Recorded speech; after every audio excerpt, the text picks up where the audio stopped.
जब ये घटना घटी थी, स्वर्गीय ब्रह्मेश्वर मुखिया जी की एक तो हत्या कर दी गई थी, वो दुखद था। और उस हत्या में हमको आरोपित कर दिया गया, कहीं ना कहा कहीं गया कि आपने गोली चलवाया है। मुस्कुरा भी रहे हैं आप, इस पर केस लदा हुआ है, मुस्कुरा रहे हैं।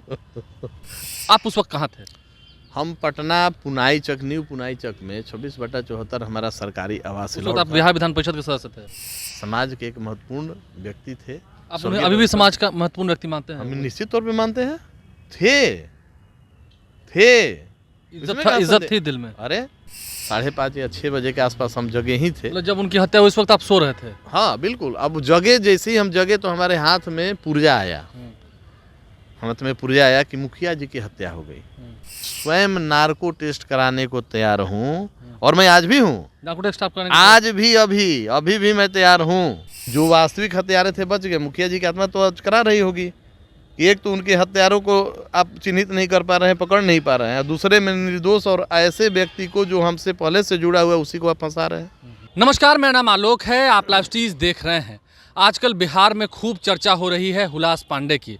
हुलास पांडे की, ब्रह्मेश्वर मुखिया, रणवीर सेना के सुप्रीमो, उनकी हत्या हुई थी सन 2012 में।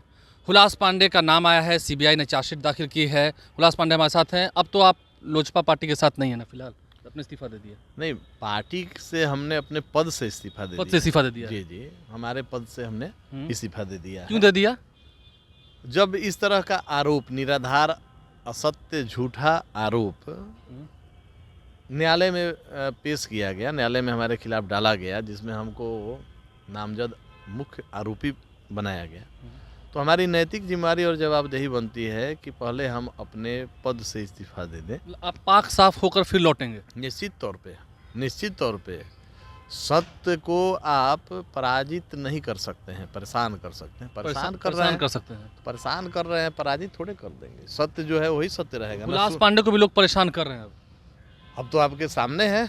और मैंने परेशान क्या, ये तो बहुत बड़ा षड्यंत्र और साजिश है हमारे राजनीतिक करियर को धूमिल करने के लिए, हमारे छवि को धूमिल करने के लिए, और हमारे छवि के साथ साथ हमारे पार्टी को भी छवि को धूमिल करने का जो ये षड्यंत्र रचा गया है, कुछ एक पदाधिकारियों से साठ-गांठ बनाकर जो हमारे राजनीतिक विरोधियों ने किया है, तो हमने अपने पद से इस्तीफा दे दिया। और अब मामला न्यायालय में जो आएगा, न्यायालय से न्याय मिलेगा। आप न्यायालय तक जाएंगे अगर बुलाया जाएगा तो? बिल्कुल जाएंगे न्यायालय। हमको तो सीबीआई बुलाया था। सीबीआई, कई लोग तो कहते हैं कि हुलास पांडे कहीं भाग नहीं जाएंगे, आप तो अभी इस वक्त घर में ही हैं। मुस्कुरा भी रहे हैं आप, इस पर केस लदा हुआ है, मुस्कुरा रहे हैं। नहीं, जैसे आपने कहा कि कहीं भाग न जाए, कहाँ भागेंगे, क्यों भागेंगे? नहीं भागेंगे। क्यों भागेंगे भाई? इसमें भागने की बात कहाँ है? न्यायालय के सामने जो मामला है और झूठा जो आरोप लगाया है, उस झूठे आरोप में हम जाके अपना सत्य का पक्ष रखेंगे और न्याय लेकर आएंगे।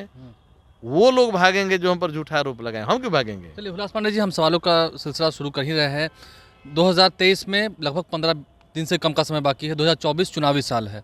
ये देखते हुए कि हुलास पांडे चुनाव लड़ सकते हैं, जो चर्चा है, इससे ठीक पहले आप पर ये मुसीबत, तो कैसे लड़ेंगे? फिर तो जनता की अदालत में ही फिर नाम खराब होगा। देखिए, 2024 में जो लोकसभा का चुनाव होना है, हमारी पार्टी लोक जनशक्ति पार्टी रामविलास का एक संसदीय बोर्ड के हम अध्यक्ष थे, और कौन कहाँ किस सीट पर चुनाव लड़ेगा, गठबंधन का भी बात है, पार्टी का अलायंस होना है, और अलायंस में कौन सा सीट किसके खाते में जाएगा और उसके बाद कौन से प्रत्याशी कहाँ लड़ेंगे, ये तो हमारे राष्ट्रीय पार्लियामेंट्री बोर्ड के अध्यक्ष और हमारे राष्ट्रीय अध्यक्ष आदरणीय चिराग पासवान जी तय करेंगे। नहीं, लेकिन आप पॉलिटिकल आदमी है ना, आप तो चुनाव लड़ेंगे ही, आप तो यहाँ ऐसे हैं नहीं। अब उसे चुनावी साल से ठीक पहले आप पर ये कलंक। हाँ, ये महत्वपूर्ण विषय है कि जब कोई महत्वपूर्ण चुनाव बिहार में होता है, तब इस तरह का आरोप हमारे ऊपर मढ़ने का प्रयास विरोधियों के द्वारा किया जाता है, और उसी का एक कड़ी है जो उन्होंने अपना झूठा आरोप हम पर लगाया। से पूछते हैं, इन्वेस्टिगेशन थोड़ा सा हम कर लें आपसे? हाँ, पूरा आप सवाल का जवाब देंगे मेरे? हम पहले आपसे एक निवेदन करेंगे। मेरा एक निवेदन है कि जब ये घटना घटी थी 2012 में। नहीं, हम पूछेंगे, आप शायद सवाल का जवाब देंगे। एकदम सारे सवाल का हम 2012 पहले हम एक लाइन बोल लें, इसके बाद आपका पुनः हम तो चाहते हैं कि आपके जैसे प्रबुद्ध मीडिया के साथ ही हमारे पक्ष को मजबूती से रखें और जो भी झूठा आरोप लगाने वाले लोग हैं उनसे हमारा भी कुछ प्रश्न आप पूछेंगे। हाँ, हमारा सुन लिया जाए। 2012 में जब ये घटना घटी थी, स्वर्गीय ब्रह्मेश्वर मुखिया जी की एक तो हत्या कर दी गई थी, वो दुखद था, और उस हत्या में हमको आरोपित कर दिया गया कहीं ना कहा कहीं। गया कि आपने गोली चलवाया है। अब कहा गया है तो झूठा आरोप उसी पर हम आ रहे हैं। तो हमने लिखित रूप से बिहार प्रदेश के उस समय के और अभी भी मुख्यमंत्री हैं, माननीय मुख्यमंत्री, गृह सचिव और सभी प्रमुख मीडिया कर्मी और मीडिया के जो प्रतिनिधि थे उनको भी हमने लिखित एक कॉपी दिया था कि इस कांड, इस हत्या से हमारा कोई वास्ता नहीं है। इसकी सत्यता के जांच के लिए मैं स्वयं नार्को टेस्ट कराने को तैयार हूं, और मैं आज भी हूं। नार्को टेस्ट आप कराने आज भी अभी भी मैं तैयार हूं। मैं दावे के साथ कि देश की जितनी एजेंसियां हैं एक साथ बैठ जाएं और मीडिया के प्रबुद्ध साथी बैठ जाएं और जज साहब भी बैठ जाएं और एक टीम बना के, और चलिए आज भी हम तैयार हैं, नार्को करा लीजिए। अब तो पानी आँख का जो आपका है वो निकल जाएगा, साफ हो जाएगा कि हाँ भाई कौन आरोपी है कौन नहीं है। कुछ सवाल आपसे पूछें? बिल्कुल बिल्कुल, पूरा पूछिए। जून 2012 में उनकी हत्या हुई, 1 जून, मुझे याद है, मैं उस वक्त छात्र जीवन में था, मैं 11वीं कक्षा का छात्र था 2012 में। आप सुबह में गोली चली थी, जहाँ तक मुझे याद है, मैंने भी टीवी में उस वक्त देखा था, टेलीविज़न में देखा था। आप उस वक्त कहाँ थे?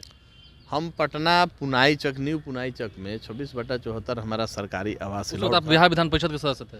2009 से ही बिहार विधान परिषद के हम सदस्य थे, और उस दिन हम अपने सरकारी आवास में अवस्थित थे और हमारे साथ हमारे 6 अंगरक्षक, उस समय हमारे साथ 6 सरकारी अंगरक्षक भी वहाँ मौजूद थे।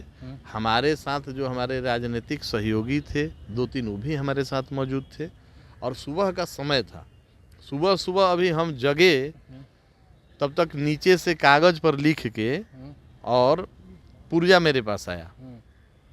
हम अभी सुबह, हमको लगता है कि एकदम सुबह का समय था, 5-5:30 या 6 बजे के आसपास हम जगे ही थे। मतलब जब उनकी हत्या हुई उस वक्त आप सो रहे थे? हाँ बिल्कुल। अब जगे, जैसे ही हम जगे तो हमारे हाथ में पुर्जा आया, हाथ में पुर्जा आया कि मुखिया जी की हत्या हो गई। मुखिया जी की हत्या हो गई तो हम समझे हमारे क्षेत्र में किसी मुखिया को गोली मार दिया गया होगा। तो हम तुरंत नीचे आए, टीवी चालू हुआ, टीवी में न्यूज़ चल रहा था, तो न्यूज़ में हम देखे कि तो ब्रह्मेश्वर मुखिया लिख रहा है। फ़ोन जिसके पास था, फिर हम फ़ोन लगाया, क्षेत्र में अपने लगाया फ़ोन। हाँ, फिर वहाँ से भी फ़ोन आने लगा लगातार। फिर हम लोग तैयारी किए कि नहीं अब चलिए हम लोग घटनास्थल पर चलेंगे, कैसे हुआ क्या हुआ। समाज के एक महत्वपूर्ण व्यक्ति थे। आप उन्हें अभी भी समाज का महत्वपूर्ण व्यक्ति मानते हैं? हम निश्चित तौर पे मानते हैं। इज्जत थी दिल में। अरे अब क्या इज्जत थी, उनके परिजन, अब उनके परिजन में और उनके गांव में कुछ लोग अभी भी हैं, उनसे हम मिलवा देंगे, आप मिल के समझ लीजिएगा। अच्छा, वो लोग अभी भी आपके साथ हैं? जो आपने कहा अभी कि राजनीतिक कुछ व्यक्ति हमारे साथ थे उस दिन घर पे जब सुबह को, तो वो अभी भी हैं? वो बोल सकते हैं? अभी आप जितने अंगरक्षक थे सबका नाम नंबर दे देंगे, आप लोग ढूंढ लीजिए। कोई कहीं चला गया, पोस्टेड होंगे, उनसे भी पूछ लीजिए। गांव चले जाइए मुखिया जी के गांव में, उनके कुछ ग्रामीण होंगे, उनसे पूछ लीजिए कि हमारा उनसे कैसा संबंध था। उनके गोतिया में कुछ लोग ने आपसे फोन पर बातचीत की थी क्षेत्र के, वो बता देंगे। मतलब आपको ये बात टीवी से मालूम चली, जो पुर्जी से लिख के आया था? नहीं, हमारे फोन पर जो हमारे साथ सज्जन, जो हमारे राजनीतिक सहयोगी थे, उनके पास फोन था।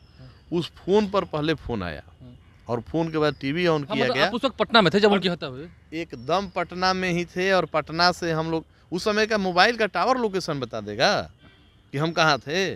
पटना में थे, पटना से हम लोग निकले, हम लोग आरा गए हैं। आरा जिस तरीके का माहौल बना हुआ था वहाँ पर, उस समय की स्थिति ये थी कि जब सुबह में इनकी हत्या हो गई और हत्या होने के बाद प्रशासनिक पदाधिकारियों के विरुद्ध जो जनता का आक्रोश आया, और उस आक्रोश में जो सरकार की तरफ से जो प्रतिनिधि जा रहे थे उनका विरोध हो रहा था। उस समय उस शहर के माननीय सिंह भी गए थे, उस समय जितने उस समय स्थानीय विधायक संजय टाइगर सबसे पहले वहाँ पहुँचे थे, उनके साथ भी वहाँ के पब्लिक ने धक्का मुक्की किया। सीएस राम वहाँ के जो उस समय के विधायक थे, आपके अज्ञाओं के माननीय विधायक, उनके साथ भी लोगों ने कुछ बदतमीजी की। इसी तरीके का वहाँ सरकार का विरोध चल रहा था। अब इसी बीच में हम तरारी के विधायक हमारे बड़े भाई सुनील पांडे जी भी वहाँ पहुँचे। वहाँ भी लोगों ने अपना विरोध प्रदर्शन किया और हम लोग भी पीछे से पहुँचे, लेकिन हम लोग के पहुँचते पहुँचते तब तक ये सब मामला शांत हो गया था।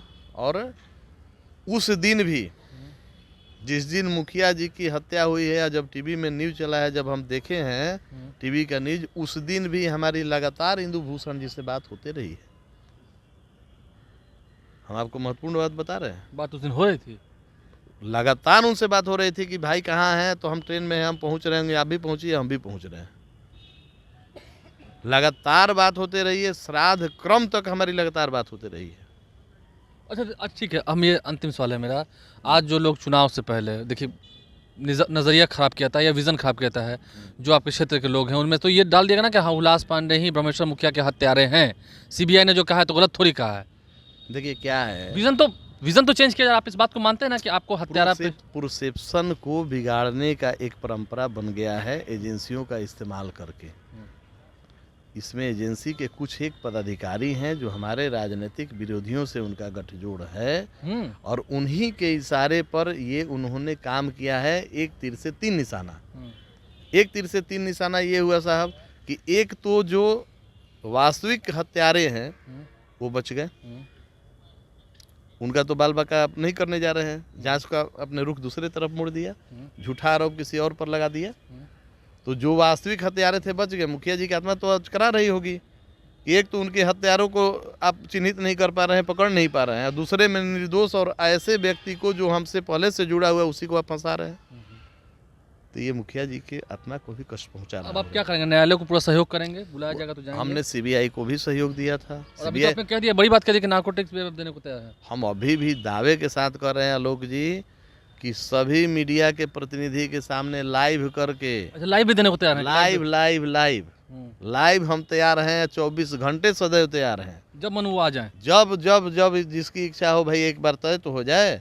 और न्यायाधीश को भी समय तय कर लेंगे तो आप वहाँ पहुँच जाएंगे एकदम समय से पहले? एकदम जो समय तय करिए, हम तो 1 घंटा पहले पहुँचे रहेंगे। देखिए, तो हुलास पांडे हमारे साथ थे। क्या कुछ उन्होंने कहा है, फिर वापस पार्टी में लौटेंगे, लेकिन अपने ऊपर लगे हुए तमाम आरोपों पर खुलकर इन्होंने क्या कहा है आपने इस स्पेशल इंटरव्यू में देखा है। आप लाइव से बन रहे हैं। आगे ब्रह्मेश्वर मुखिया के नाम पर जो साजिश कर रहे हैं, जो उनके नाम का इस्तेमाल करके हुलास पांडे की छवि बिगाड़ रहे हैं, दोनों ही पक्ष का सुनना चाहिए। तो क्या कुछ बातें हुई, और सच में ब्रह्मेश्वर मुखिया की आत्मा आज कर आ रही होगी, ऐसा हुलास पांडे को भी भरोसा है, क्योंकि जो असल हत्यारे हैं वो अभी भी कहाँ पर्दे के पीछे हैं। हमारे चैनल को सब्सक्राइब कर लें, साथ साथ फेसबुक पेज भी लाइक करें। धन्यवाद।